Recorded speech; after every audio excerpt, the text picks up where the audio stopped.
Hey there. I just want to try working through a medium linked list problem. I've never done this one before, but seems pretty manageable.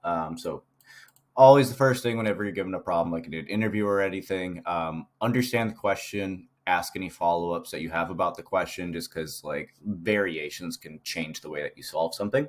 So like with this one, you were given two non-empty linked lists representing two non-negative integers.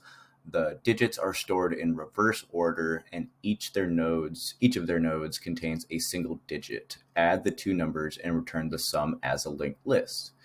You may assume that the two numbers do not contain any leading zeros except the number zero itself.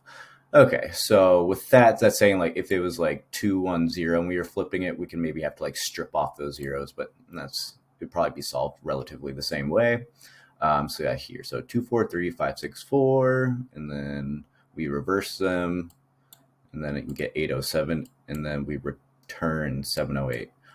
So like, yeah, this is one of the follow-up questions where I would ask because it says the digits are in reverse order, and then it says add the two numbers. Well, it seems to me like it's saying like reverse it once and then add them, but I guess we reverse it twice. So it's always cool to have these outputs in an interview. If I didn't have this, I would definitely clarify because I might just be trying to return like 807 and that might be wrong, but it would just be a quick flip to get the right answer. Okay, so two linked lists is 0, return 0. And then this one, okay, that's good to know. So like with this one, they're both length 3. So I was thinking maybe I could like leverage this at when I first thought about it. But I can't because like if it's over 1,000, then there'll be 4 characters. So like that's kind of like what this is showing. So I got to account for that. So I'll probably just make a new linked list and just make all the values in the end. Probably not the most efficient, but that's how I would attack it. The number of nodes in each linked list range from 1 to 100. Cool. And then all these values will be 0 to 9. So it has a length of 1 to 100. So at least it'll be a 0 or something here at least. So it's not just like a null. So we don't have to check for the null case. Yeah, if this was 0, we'd have to check, be like, does the list exist? And they just have a catch for that, which is super simple too. So it's guaranteed that the list represents a number that does not have leading zeros. Okay, cool. So I can't return like 0, 100 or 0, 999. So that makes sense. So to start this, so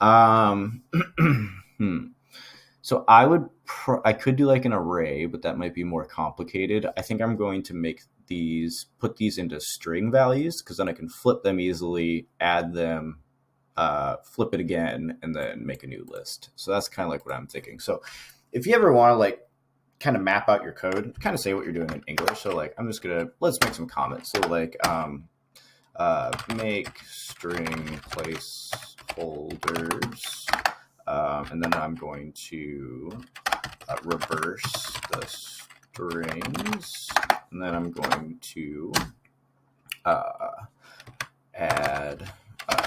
create a total with some value,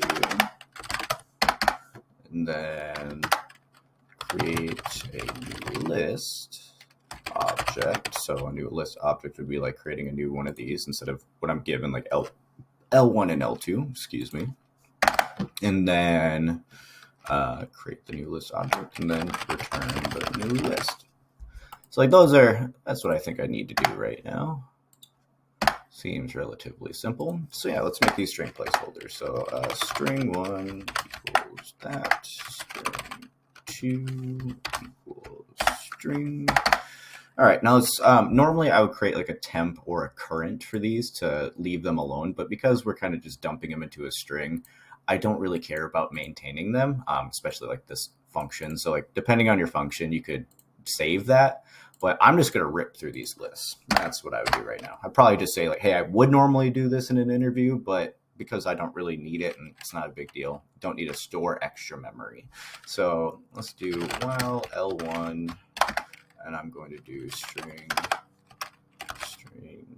1 dot append L1 dot val, and then L1 equals L1 dot next, and then do the same thing for the other one, while L2 string 2 dot append L2. Yeah, so I can only record for 5 minutes, so I might just have to snip this. So, okay, string2 dot append val, and then L2 equals L2 dot next.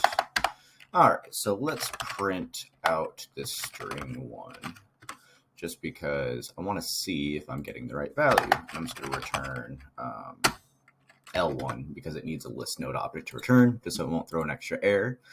So let's give this a shot. I think this will work. String object has no attribute append. Oh, yeah. It's like data structure. So if this was an array, it would work. But as a string, you actually need to add the value. So I can do plus equals. And I think because these are integer values, that it will not work correctly. So I just want to show you that real quick. So I think this will throw a type error. So this is correct now. And yeah, cannot concatenate string to int object. So that's easy. So we can just make this a string. So str, and now it should work. Perfect. 243. Got what we need. All right. So yeah, syntax is always fun, bouncing around programming languages, but everything kind of follows suit. Python's easy because you can just convert it. So let's keep going. So now that I have that, I want to create a new val that contains the sum of the two strings. So I could reverse the strings. So yeah, let's go down here. Follow my comments. Be professional. All right. So let's reverse these. So I'm gonna do string string1 equals, and I'm gonna use that slicing like I've done in I think 2 of my other videos. So string1 wrong bracket -1, and then I'm gonna do string2 equals string2 -1. So yeah, this will reverse both of those strings. I can print that out real quick. So print string1, and I'm overwriting the values that are here. So it's not generally good to overwrite things because you might need it in the future, but in this case, I don't care. I could call this new string1, new string2, but for the purpose of this, that's fine with me. Oh, I didn't return anything, so it's going to be, oh, it's fine. All right, so I got 342, and that's exactly what I want. All right, so let's create a new total of these values. But because they're strings, they can't be added together like integers. So for here, I'm going to say total equals, and I need to cast these. So it's going to be like int string1 plus int string2. I'm going to wrap this in brackets just for the sake of it. So cool. So we're going to add those. So now this should return a int object. So print total. So let's run that. I get 807. Cool. On the right track. So now this is going to be probably the hardest part in my opinion. Let's see if I can make a new list with all this kind of stuff. And I also need to reverse this before. So I'm just going to rewrite this. So total equals, and I'm going to do the same thing, make it reverse total -1. So now we have the reverse version. And now let's create that new list and dump it into a linked list structure. So this is a little tricky. I hope I can do this the first time. So I'm going to say new list equals, and this is the definition of it. So it is a list node object, and what it takes in is a value. The next is none. So I just need to define this object. So I can normally type this, but I'm going to steal that. And I'm going to say the list node equals total at the position 0. So I'm just going to add one element to this new list. And then I'm going to do current equals new list. So now I want a placeholder because I don't want to destroy the structure of what I just created. And I'm going to do index equals 1 because I just threw an element into the first creating this new list. So from here, I'll say like while index is less than the length of total. So Yeah, cut me off again. But yeah, while index is less than the length of total. So this will get the length of 807. So there's three elements. I already have one in here, so I'm going to start at 1. So it's going to only iterate 2 times. So let's do this. So what I need to do is create the next node in the list and then move there and then create the next one. So I'm going to say current dot next equals a new list node. So list node, and I'm going to give that the index. So total index. All right, so it'll be 1 and then it'll be 2. So yeah, it will get me both of these values. So like this one's already there, index is 1, so it'll get 0, and then when it does it again, it'll get 7. So that looks right. I'm going to index plus equals 1, so make sure you can meet your exit condition and that's satisfied, otherwise it will never stop. And then what I want to do next is go to the next one. So current equals current dot next. All right, so I think that will work. And then return the new list. So now that I have this new list structure with the one element, I can, and like this current is pointing over each of the new elements, it's just going to dump it into and create them as needed. So I'm just going to return new list, and I think this should work. I hope. Fingers crossed. Never know. Has no attribute get item total.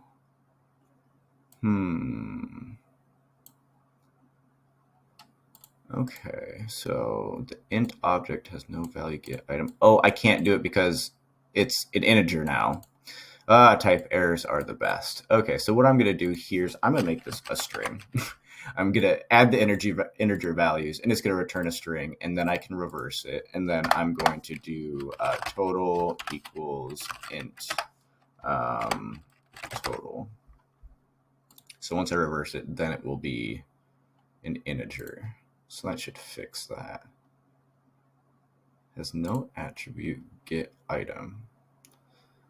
So int. Oh, I don't even need to make it an int. What am I doing? All right. Fun stuff. So I think that will work with a string. So I'm kind of just iterating over the objects. Perfect. And it works. So yeah, coding can be fun. It's all about just like running into problems over and over until you kind of learn what you're doing wrong. But like what I was just trying to do there is for some reason, my brain just thought, oh, it needs to be an integer. It doesn't, because it's getting the length of it. It can be a string. But just like knowing those like subtle little like differences between things can help you solve problems. Like if I was just talking through solving this problem, it'd be much easier. But a lot of coding interviews are like live with engineers and they want to see you think. It doesn't always necessarily have to compile because people jump between languages. And if you just explain that, most people are pretty cool with that. But it's always good to practice because then you can like catch and fix your mistakes as you're talking through them. I love doing this because it's like more practice for me for my interviews that I do. But yeah, that's one solution to do this. So like make some read through the problem, make some comments about what you're trying to do. Understand that not everything is structured the same way, just like my issue here where I did dot append thinking I could do an array, but those kind of things will slip your mind and it's completely acceptable. Like don't beat yourself up. Just be confident, and like even I made a mistake. And like I think I could maybe even like refactor this if I did. I don't feel like refactoring it. I could refactor this. Maybe I'll make another one. I'll think through this problem for a little while. But if you're doing something like this, just try to attack it. Get to a point where you can't make any more progress. Try to Google as little as possible, but Google's always your friend. But the more that you just practice and learn it, the better you'll get at it. It's just like playing guitar or any sort of hobby that you're into. Like it just takes a lot of practice to get better at. But yeah, if you have any suggestions, if you want me to like refactor this, let me know. I'll try to keep making some more videos. I'll try to make some about arrays because linked lists are a bit more difficult. But yeah, actually I didn't submit it. So let's see if I pass all the tests. Hey there, cut me off again. But I did pass all the tests. When you submit it, so the test cases here, it's just a couple of them just to see how your code is working. When you submit it, it runs through like hundreds to thousands of like test cases, and sometimes like if you fail one, you can actually like it'll come up here like which number it failed on, and you can add that to your test case so you can work on it, which is really cool. But yeah, this is example, and you can also see like your runtime. So I guess I'm in kind of like the top percentile. That's how someone else. Oh, that's a lot more elegant of a solution. Um, Ooh, that's cool. I might have to refactor mine. But that was my Ooga Booga approach. Like when I just see a problem, that's kind of how I approach it. And then there's like some really good ones. Wow, that's gross. Um, but yeah, everyone thinks about it in a different way. It's just fun to work through, and I love doing these. It's fun to like make your coffee in the morning or tea and start working on a problem, see if you get it. If you don't, come back to it. But yeah, hopefully I'll get some better software and a better camera one of these days. But at the moment, I'm just trying to see if I'm actually like even going to be into making videos. And so far, I like it. So judge me all you want for my quality. I do the best I can, and I don't want to invest in a bunch of stuff if I'm not going to actually do it. So hope this was of value to you. I know I don't like I always when I was in college, I always wanted more videos of people just like coding and seeing how they think rather than just like everything is correct. Like those like mistakes just make I feel like it makes the videos seem like I'm human, and we all are. Like some people, when I watch coding videos, like they do everything perfect. Probably having a second monitor where they're like trying to do everything correctly, and they're cheating. So, hope you enjoyed this and have fun learning. And if you have any questions or want to see anything, let me know. Feel free to like and subscribe. I've never said that before, but it gives me some more motivation. I keep looking at the metrics of these, and it makes me really happy that I'm getting some good feedback. I have a couple people that dislike my videos, and that's cool with me. If people don't like you, you're doing something right. So hope you have a great day, have fun learning, and take care. Bye-bye.